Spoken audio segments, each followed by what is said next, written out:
How many t-shirts did you say you have? Lots.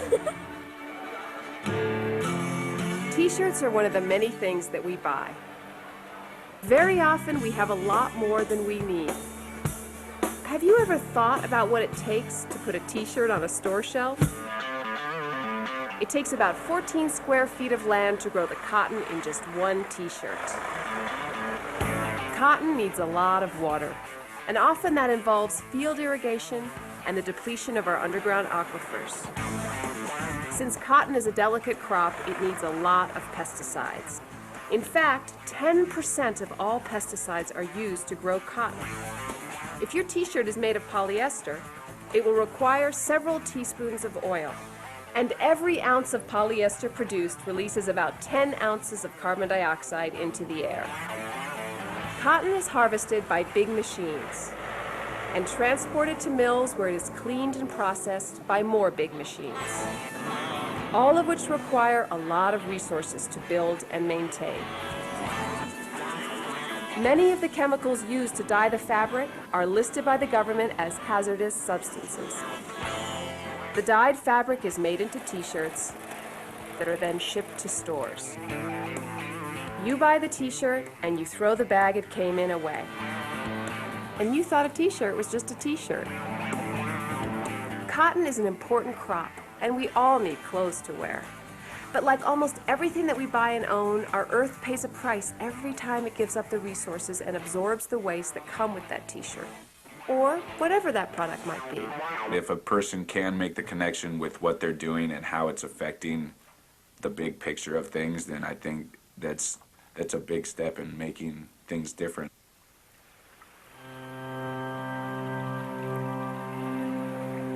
In the far north of British Columbia, Canada, some of the world's last remaining old-growth rainforests are being devastated by our relentless demand for wood products. Biologist Ian McAllister has lived there pretty much all his life. Over 50% of these trees that are cut down go to the United States. Some of these individual trees are well over 1,000 years in age. After they clear cut and build roads in these sensitive river valleys, all of the dirt and silt washes into the rivers. This ends up killing off the salmon, the main food source for grizzly bears, eagles, and the rare white spirit bear.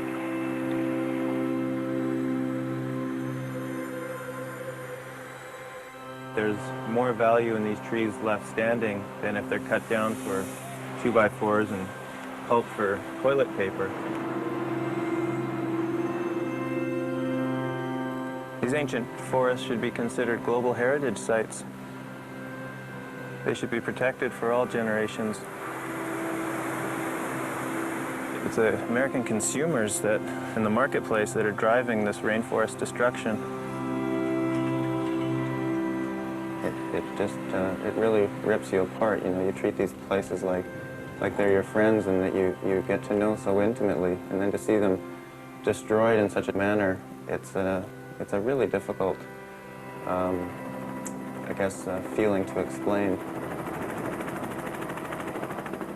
I wish I could tell every person before they buy stuff to think what it might mean for a place like this.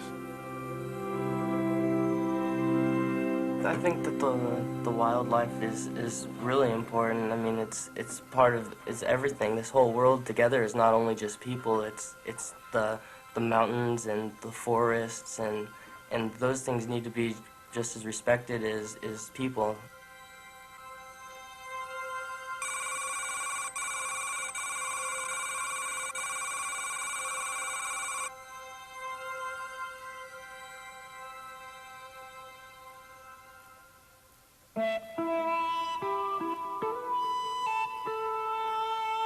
Here we have our Earth. Take away the oceans, the mountains, the deserts, and all the other places where most people can't live. This is how much we have left of the Earth to grow food and to live on for all of us. Whether the human population is 1 billion, 6 billion or 12 billion, there's never going to be any more space than this. In North America, we use a lot more than our share of just about everything. I think it's such a culture shock when other people from other countries come and visit and they see the prices. They see how you can get so much more for your money. More that maybe you may not necessarily need, but you can get more. And the truth is, in our society, it's hard not to be a big-time consumer. For every one of us, the training starts very early.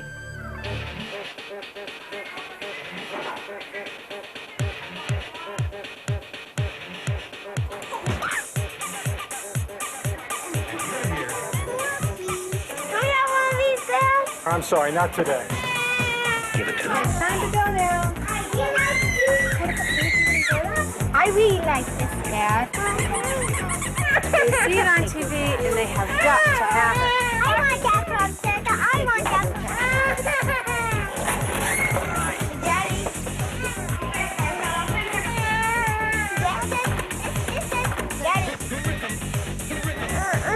Mom, can I have this? I want this, Dad. Thank you.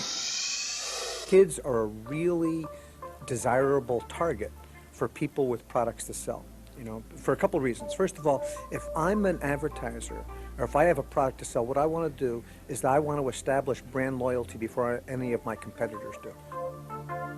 So there's more and more advertising aimed at kids at a younger and younger age. Major advertising industries now have whole divisions that are dedicated to figuring out how to sell to little kids. So they employ child psychologists. They use a lot of animals and things like that because they know that little kids relate to animals. There's a powerful thing that operates for all of us, whether we're kids, whether we're teenagers, whether we're adults. And the thing is called identification. My name is Sharon. I teach first grade.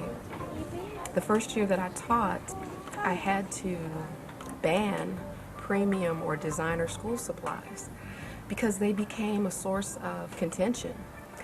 And for students who didn't have them, a sense of feeling left out, a sense of feeling that I want this. You want your children to have things that they want, and you want them to be happy, but do you want them to feel that if it doesn't have a certain character on it, are they not a cool person? Are they not a person to pal around with?